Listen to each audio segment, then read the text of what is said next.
چلتے چلتے ہانیہ تھک گئی تو اس نے کہا، عادل میں ان ہیلز کے ساتھ اور نہیں چل سکتی۔ تو عادل نے اس کی ہیلز اتارنی شروع کر دی۔ ہانیہ جیسے سمجھ ہی نہ پائی کیا ہو رہا ہے۔ عادل کبھی اس کے جوتے بھی اتارے گا، یہ اس نے نہ سوچا تھا۔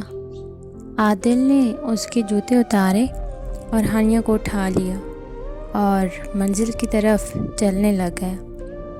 ہانیہ عادل کے کندھوں کے گرد ہاتھ پھیلائے اسے دیکھے جا رہی تھی۔ اس سے اپنی قسمت پہ رشک آ رہا تھا۔ تھوڑے ہی فاصلے پہ عادل کو ایک کوارٹر نظر آیا۔ جب دونوں گارڈ کے پاس گئے تو انہیں تصدیق پہ معلوم ہوا کہ یہ گیسٹ ہاؤس انہی کا ہے جن کے گھر آج ان کی دعوت تھی۔ گارڈ نے عادل کی بات ان سے کروائی تو انہوں نے کہا، آپ آرام سے یہاں رہیں، آپ کی گاڑی ٹھیک کروا کے آپ کے پاس پہنچوا دوں گا۔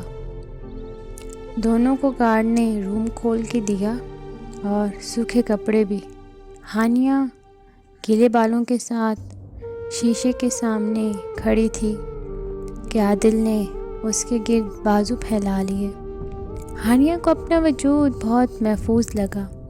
وہ خود کو بہت خوش قسمت سمجھنے لگی کہ اس کی آنکھوں سے ایک آنسو گرا۔ عادل نے پیار سے اسے دیکھا اور پوچھا، ارے کیا ہوا؟ تو ہانیہ نے اس کی طرف نم آنکھوں سے دیکھتے ہوئے کہا، آپ وعدہ کریں مجھے نہیں چھوڑیں گے۔ عادل نے اسے فوراً گلے لگا لیا اور کہا، میں وعدہ کرتا ہوں کچھ بھی ہو جائے تم پہ آنچ نہیں آنے دوں گا۔ اور یہ سن کر ہانیہ نے خود کو عادل کی آغوش میں چھپا لیا۔ اب ان دونوں نے اپنے درمیان سارے فاصلوں کو ختم کر دیا تھا اور ہانیہ کو لگا اس کی زندگی ہمیشہ ایسی جنت جیسی ہی رہے گی، مگر اسے اندازہ نہ تھا کہ اس کی خوشیاں کچھ لمحوں کی ہی ہیں۔ اگلی صبح دونوں گھر آئے تو عادل نے اپنی ماں کو صورتحال بتائی تو اس کی والدہ نے کہا کہ ان لوگوں نے ہمیں کال کر کے پہلے ہی بتا دیا تھا، اس لیے ہم پریشان نہیں تھے، تم جاؤ فریش ہو جاؤ۔ عادل روم میں آیا تو ہانیہ نہانے کے بعد بال سکھا رہی تھی۔ وہ بھی فریش ہونے کے بعد آیا تو برش اٹھا کر ہانیہ کے بالوں کو کنگھی کرنے لگا۔ اسی وقت ہانیہ کو ایسا لگا جیسے ان دونوں کو کوئی دیکھ رہا ہو۔ ہانیہ نے پیچھے مڑ کر دیکھا تو عادل نے پوچھا، کیا ہوا؟ تو ہانیہ نے کہا، مجھے لگتا ہے ہمیں کوئی دیکھ رہا تھا۔ عادل نے ہنستے ہوئے کہا، امی یا چھوٹی ہوں گے، اس میں پریشان ہونے والی کیا بات؟ تو ہانیہ نے کہا، نہیں، وہ لوگ ایسی حرکت نہیں کریں گے، میں نے کسی کا سایہ دیکھا تھا، ایسا پہلے کبھی نہیں ہوا۔ پھر وہ دونوں لنچ کے لیے باہر آئے تو ہانیہ کی آنکھیں پھٹی کی پھٹی رہ گئی جب اس نے دیکھا کہ اشل سامنے بیٹھا کھانا کھا رہا تھا۔ اس نے ہانیہ کو دیکھتے ہی طنزی انداز میں کہا، السلام علیکم بھابھی جان۔ ہانیہ کی آنکھوں کے سامنے پچھلے سارے منظر گھومنے لگے۔ اس نے عادل سے کہا، اسے کہیں یہاں سے چلا جائے۔ تب عادل کی امی آئیں اور ہانیہ کو ساتھ لے گئی کہ مجھے تم سے بات کرنی ہے۔ اپنے کمرے میں ہانیہ کو بلا کر انہوں نے اسے سمجھایا کہ پرانی باتیں بھول جاؤ۔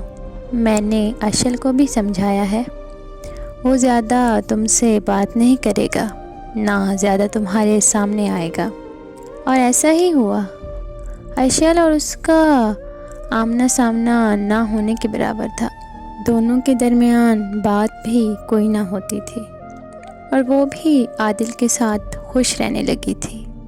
ایک دن اس کی طبیعت بہت خراب ہوئی۔ وہ کسی کو بتائے بغیر ہاسپٹل گئی تو اسے پتہ چلا کہ وہ ماں بننے والی ہے۔ وہ بہت خوش تھی۔ عادل کو شام کو سرپرائز دوں گی، اس نے دل ہی دل میں سوچا تھا۔ گھر واپس آئی تو سامنے اشل بیٹھا تھا۔ اسے دیکھتے ہی کہا، آؤ ہانیہ، میرے ساتھ کافی پیو۔ ہانیہ نے صاف انکار کر دیا، مگر اس کے اصرار پر مان گئی۔ وہ بہت خوش تھی اور بے صبری سے عادل کا انتظار کر رہی تھی کہ اشل کچن سے اس کی کافی بھی بنا کر لے آیا۔ ہانیہ نے اشل سے جان چھڑانے کے لیے جلدی جلدی کافی کے گھونٹ بھرنے شروع کر دیے۔ کافی ختم کرنے کے بعد جیسے ہی وہ اٹھنے لگی، اسے ایک چکر آیا اور وہ صوفے پہ گر گئی۔ اشل نے اسے ایک مسکراہٹ کے ساتھ گرتے ہوئے دیکھا۔ اس کی آنکھوں سے وحشت ٹپک رہی تھی۔ عادل آفس سے واپس آیا۔ اپنے کمرے کی طرف جاتے ہوئے اس کی نظر اشل کے کمرے پر پڑی۔ کمرے کا دروازہ کھلا تھا۔ ہانیہ بیڈ کے اوپر بے ہوش پڑی تھی۔